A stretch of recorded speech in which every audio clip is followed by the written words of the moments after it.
Bonsoir à tous et à toutes. Vous êtes les bienvenus dans ce journal de la rédaction de NCI. Patrick Hachi rassure sur les avancées économiques, politiques et sécuritaires de la Côte d'Ivoire aux États-Unis.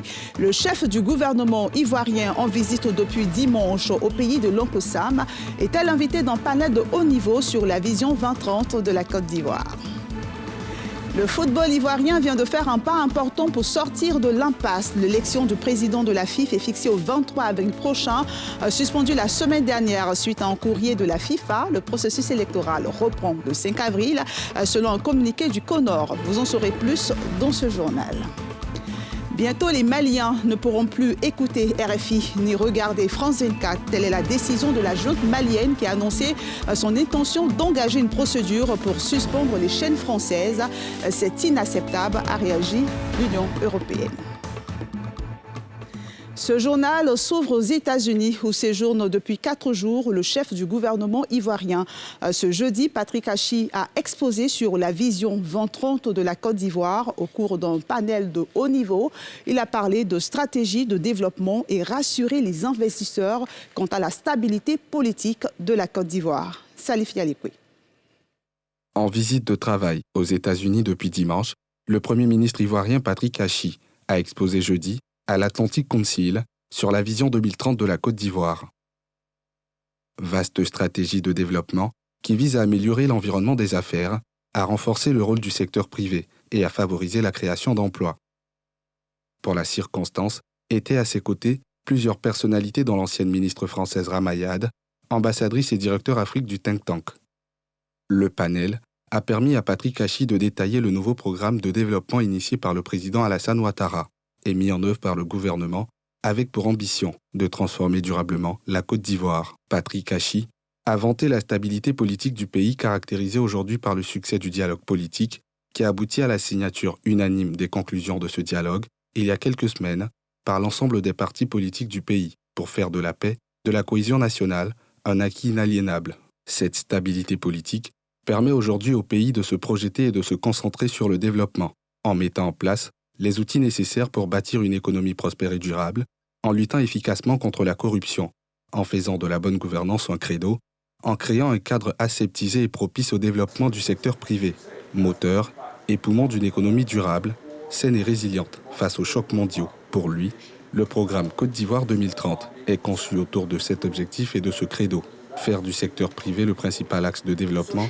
d'investissement de l'économie ivoirienne, à la place de l'État dont les ressources ne seront jamais suffisantes pour maintenir une croissance durable et saine. Il a expliqué que la Côte d'Ivoire s'est engagée dans cette voie pour accélérer son développement, parce qu'aujourd'hui, les bases économiques sont saines, les finances publiques sont bien gérées, ainsi que les agrégats macroéconomiques.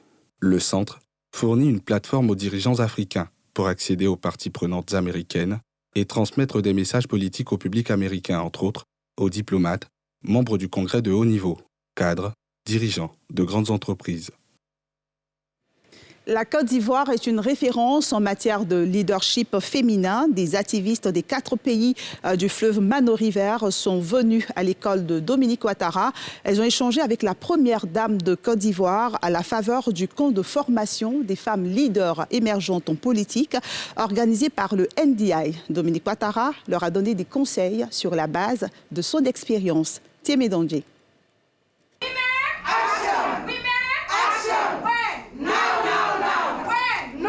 Cabinet de la première dame Dominique Ouattara d'Abidjan Cocody. Hôte du jour, des activistes du leadership féminin de 4 pays de l'Union du fleuve Mano. En marge d'un camp de formation pour jeunes femmes leaders émergentes en politique, elle s'ouvre les portes de l'école Dominique Ouattara en matière de leadership féminin. Objectif, s'inspirer de son expérience et de son activisme en faveur de l'amélioration des conditions de vie des personnes vulnérables, à l'effet de disposer, in fine, d'un réseau de jeunes femmes leaders pouvant impacter positivement la politique et le social dans leurs pays respectifs.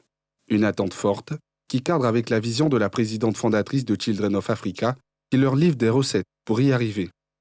Mes chères jeunes femmes leaders, je voudrais vous dire que je trouve admirable votre choix de participer à la vie politique de vos pays.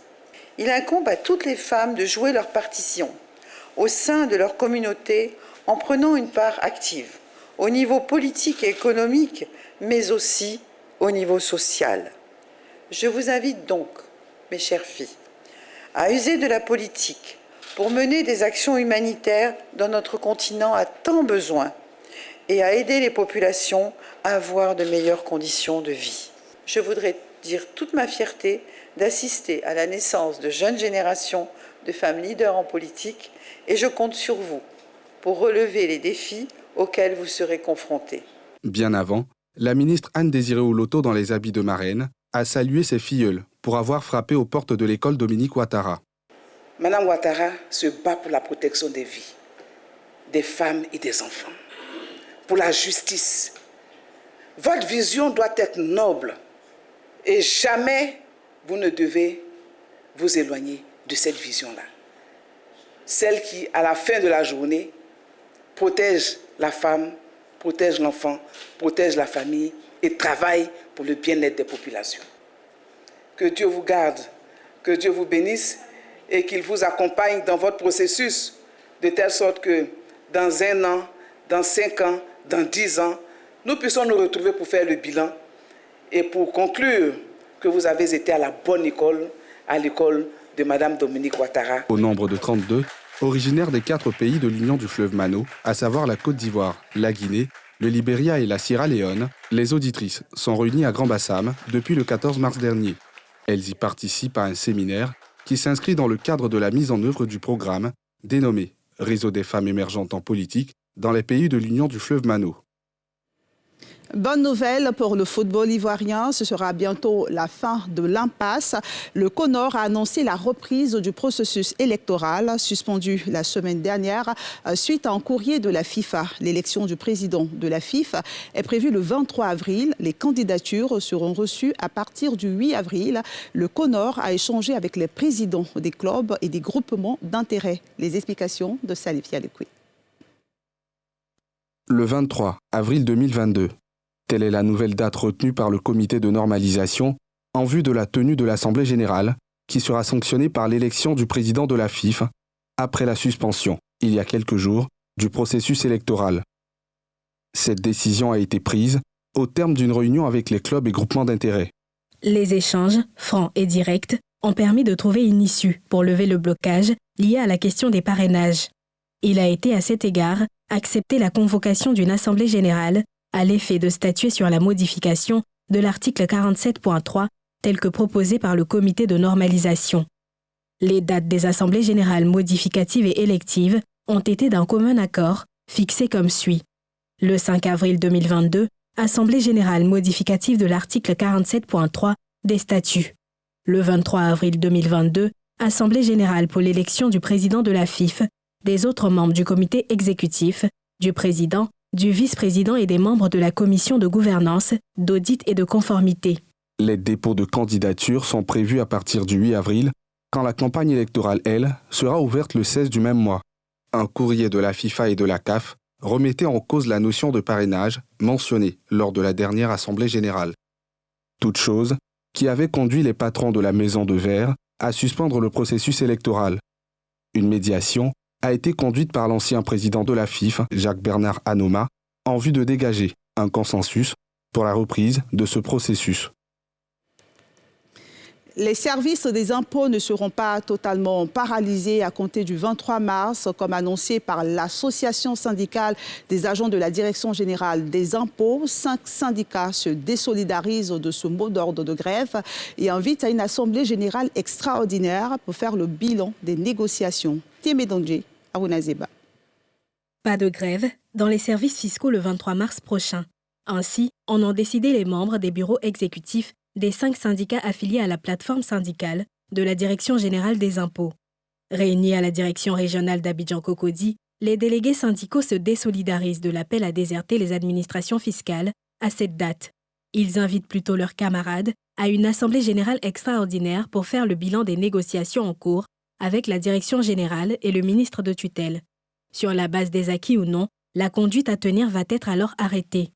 Nous avons entamé un processus de négociation depuis la dernière grève. Nous tenons à respecter toutes les procédures, d'autant plus que nous sommes dans une administration assez sensible. Nous ne pouvons pas prendre des décisions depuis le sommet et l'imposer à la base. La FESI-DGI n'a pas encore lancé des modèles de grève. Elle a plutôt invité tous les camarades à une assemblée générale qui aura lieu le 23 mars 2022. La Fédération des syndicats de la Direction générale compte en son sein les 5 syndicats les plus représentatifs de la régie financière. Elle va étudier lors de l'Assemblée générale du 23 mars prochain la demande d'affiliation de l'ASADGICI, Association syndicale des agents de la Direction générale des impôts, qui entend battre le pavé pour obtenir, entre autres, l'application intégrale de l'article 12 de la Charte d'éthique de la DGI pour les objectifs de recettes 2021 atteints et un profil de carrière motivant. Si tous les syndicats revendiquent ces causes, ils sont divisés par le mode opératoire de la lutte.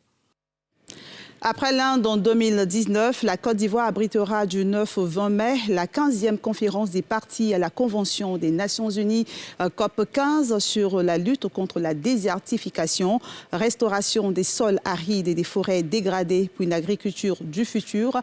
C'est le thème de la COP15 et un déjeuner de presse a été organisé pour expliquer les enjeux et les retombées de cette activité. Le reportage de Méthylène Légré et d'Éric Kimou.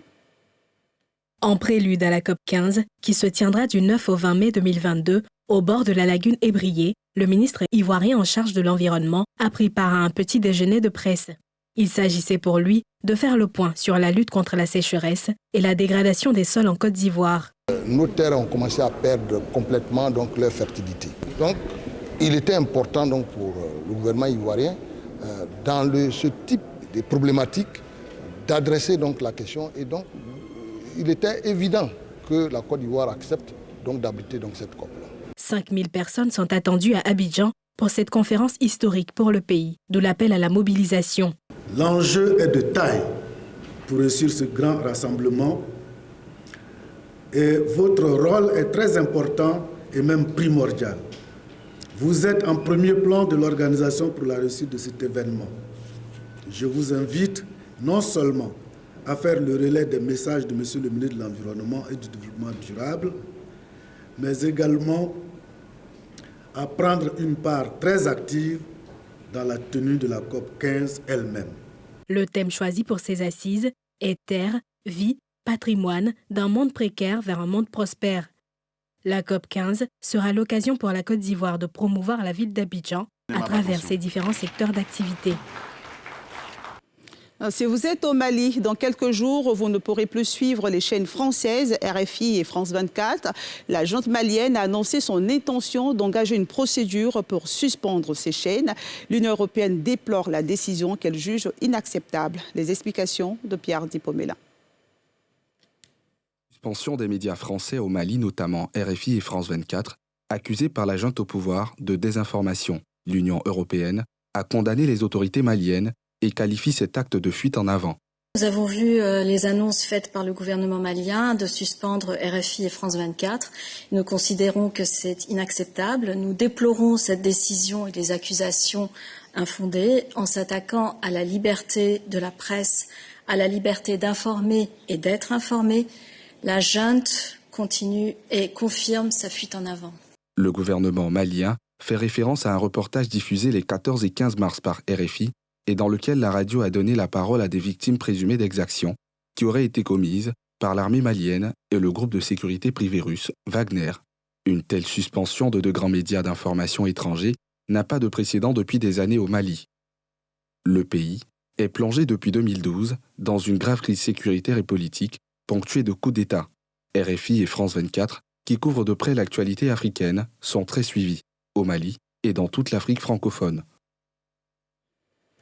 Et puis, vous le savez, la 3e plus belle femme au monde est ivoirienne. À 24 ans, Olivia Yassé a été classée 2e dauphine à l'issue des phases finales de la 70e édition de Miss Monde. Dans l'histoire de cette prestigieuse compétition, c'est la première fois qu'une Africaine francophone atteint ce niveau. Les congratulations se multiplient. Le président Alassane Ouattara a adressé ses chaleureuses félicitations à Olivia sur son compte Facebook pour avoir, je cite, dignement représenté notre pays et magnifier la culture ivoirienne sur la scène mondiale.